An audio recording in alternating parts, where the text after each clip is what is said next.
disebut amalan apa tadi? Zikir. Karena kita sedang membahas tentang zikir. Baik, sekarang yang kedua, masih ingat? Tadi kalau seorang sedang berzikir, maka konsekuensinya dia akan apa terhadap Allah? Ingat. Yang kedua, dekat. Pertanyaan saya, apakah setiap orang yang mengucapkan astagfirullah menjadi ingat kepada Allah? Itu masalahnya.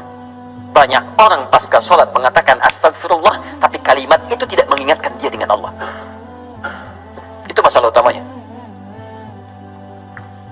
Assalamualaikum warahmatullahi wabarakatuh. Assalamualaikum warahmatullahi wabarakatuh. Astagfirullah.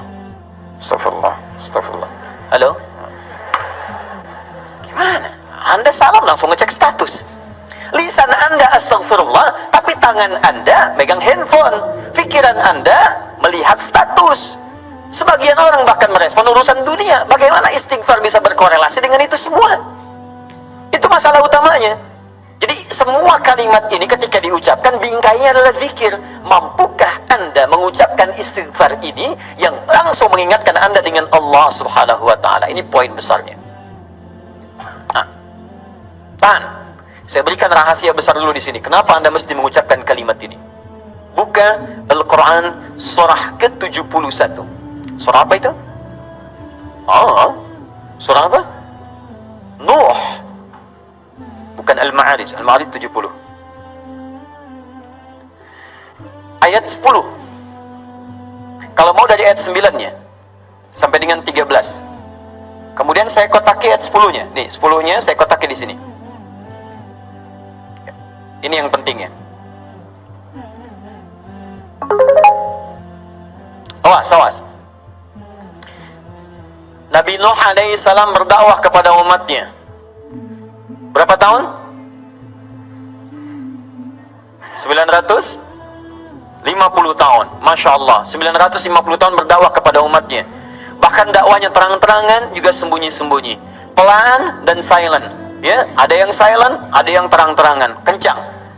Ayat 9-nya, "Tsumma 'alantu lahum wa asrartu lahum israra." Aku berdakwah kepada mereka kadang terang-terangan, dengan kencang, sampaikan dengan terang. Tapi kadang juga aku sampaikan dengan pelan, dengan silent. Ada orang-orang yang memang secara pelan aku sampaikan halus, sesuai dengan tipikalnya. Ada yang langsung aku sampaikan keterangannya dengan seterang-terangnya. Tapi tahukah Anda, selama 950 tahun berdakwah itu, yang terang-terangan, yang sembunyi-sembunyi, kalimat pertama apa yang dimintakan Nabi Nuh kepada mereka? Perhatikan ayat 10-nya. "Faqultu astaghfiru rabbakum innahu kana ghaffar." Rahasia pertama. Perhatikan baik-baik.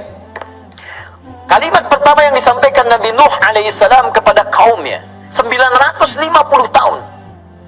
Masya Allah. Lihat baik-baik. Baik terang-terangan, baik dengan sembunyi-sembunyi, pelan-pelan ataupun jahar. Apa kalimat pertamanya?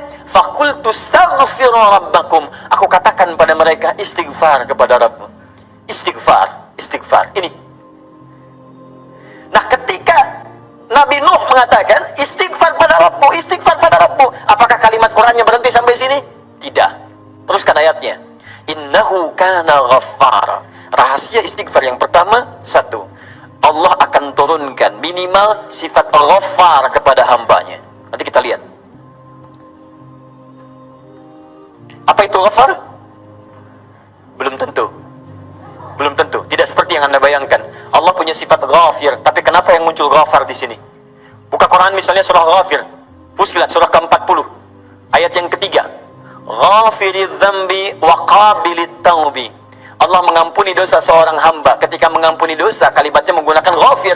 Ghafirun, ghafiriz dzambi. Tapi kenapa Nabi Nuh menyebut dengan kalimat ghafar? Faqultu istaghfiru rabbakum innahu kana ghaffara. Kenapa ghaffar bukan ghafir? Satu. Nih. Dua, teruskan ayatnya, ayat 11. Yursilis samaa 'alaikum midrara. Dua, orang yang sering istighfar, maka Allah akan turunkan keberkahan lewat curah hujan yang lebat. Curah hujan yang berkah. Masya Allah. Ada hujan membawa berkah, ada hujan membawa? Bukan, hujan tidak pernah menginginkan banjir. Hujan itu hanya membawa air. Baik, yang bikin banjir itu Anda yang tidak bisa mengatur airnya. Itu persoalannya. Jalur air dibuat bangunan. Air itu kan sederhana, dia hanya mencari tempatnya, dia meresap sesuai dengan tempatnya. Cuman Anda tidak menempatkan air sesuai dengan tempatnya. Itu masalahnya. Tapi ini beda. Ketika turun, airnya membawa keberkahan dalam kehidupan. Itu lain. Itu lain. Nanti saya berikan rahasia setelah ini. 3. Teruskan. Wa yumdidkum bi amwalin wa banina. Masya Allah. Ya istighfar, istighfar, istighfar. Ketika kamu istighfarnya benar kepada Allah, wa yumdidkum bi amwalin, maka Allah akan melimpah ruahkan harta benda Anda. Ya, meluaskan harta. Banyak. Amwal bukan mal. Wa banina, bahkan keturunan. Teruskan. 1, 2, 3, 4 keturunan. Allahu Akbar. Lihat faedah istighfar. 5. Wa yaj'al lakum jannatin, dan Allah akan limpahkan kepadamu kebun-kebun yang indah. Awas jangan dilihat kebunnya, karena kalau Anda lihat orang-orang Arab pada saat itu, mereka emas sudah banyak, Bu. Emas banyak, walaupun masih banyak di Indonesia. Ada Mas Asep, Mas Johar, Mas Surya. Ya, tapi wujudnya beda, ya, wujudnya beda. Di sana emas banyak, perak banyak, bangunan megah. Tapi yang mereka belum dapatkan itu adalah kenikmatan pemandangan yang elok. Kebun-kebun, ya, isinya ada anggur, bawahnya kemudian ada sungai-sungai. Karena itu orang yang paling kaya di masa-masa dulu, di kalangan-kalangan Arab, adalah orang yang memiliki kebun-kebun yang indah. Kalau cuma emas, yang lain punya. Abu Jahal itu nggak bangga dengan emasnya. Ya, Abu Lahab tidak bangga dengan emasnya. Apa yang mereka banggakan adalah kedudukan dalam kehidupan dan harta-harta yang seperti yang digambarkan. Tapi semua itu tidak mampu menjadikan mereka sebagai hamba di hadapan Allah Subhanahu wa taala. Poin yang paling besar, kalau disebutkan jannat dalam arti kebun-kebun dalam urusan dunia, itu maksudnya kenyamanan hidup. 5. Kenyamanan atau kemapanan hidup.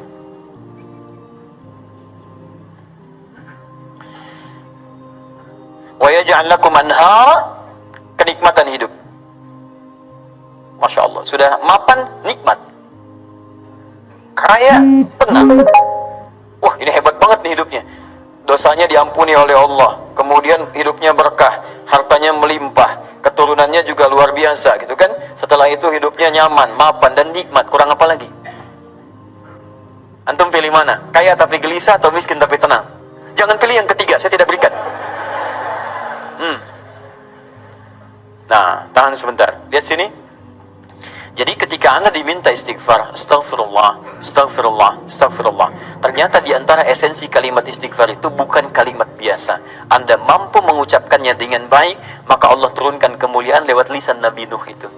Faqultu astaghfiru rabbakum innahu kana ghaffara yursilis samaa'a 'alaikum midrara wa yumdidkum bi amwalin wa banina wa yaj'al lakum jannatin wa yaj'al lakum anhara. 6 kemuliaan bagi orang yang sangat senang beristighfar kepada Allah Subhanahu wa taala. Tapi ini masih urusan dunia. Akhiratnya belum selesai.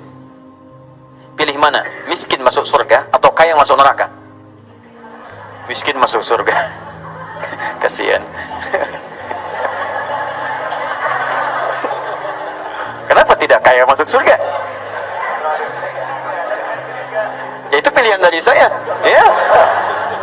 Ini pilihan dari Al-Quran. Saya kan tidak mengatakan jangan pilih yang ketiga. Itu yang pertama tadi. Ya. Lihat sini. Ini jaminan kehidupan dunianya. Mana akhiratnya? Ya Allah, kalau cuma dikasih dunia saya tidak mau. Jangan-jangan saya dunianya bahagia, akhiratnya nestapa. Maka adakah faidah dari istighfar untuk kehidupan akhirat saya?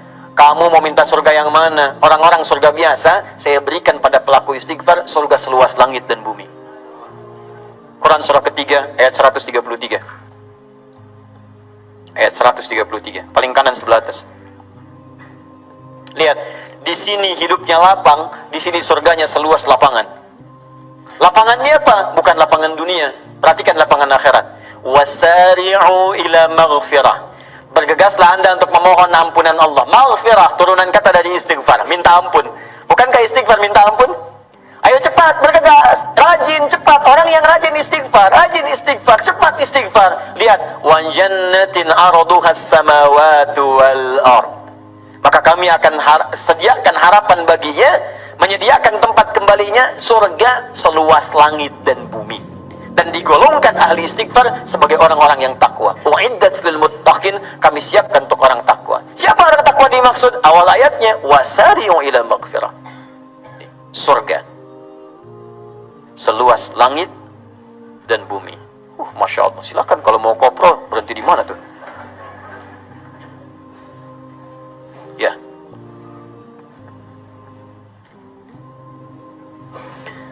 Nah, kalau ditawarkan begini, siapa yang tidak mengambil tawaran ini? Tapi persoalannya, kenapa orang banyak istighfar pasca salat bahkan lebih daripada 3 kali? Astagfirullah, astagfirullah, astagfirullah, astagfirullah, astagfirullah, astagfirullah. Tapi mapan juga tidak. Cek. Ya, silakan lihat. 6 ini tidak diraih. Keberkahan juga tidak didapatkan. Dan seterusnya. Bahkan kemarin di Bekasi itu ada yang terlihat, kami lihat di CCTV itu. Khusyuk pasca sholat. Oh, kayak orang menangis. Astagfirullah, astagfirullah, astagfirullah. Sudah tenang, lihat kanan kiri itu tas orang dirogok begini. Kok bisa?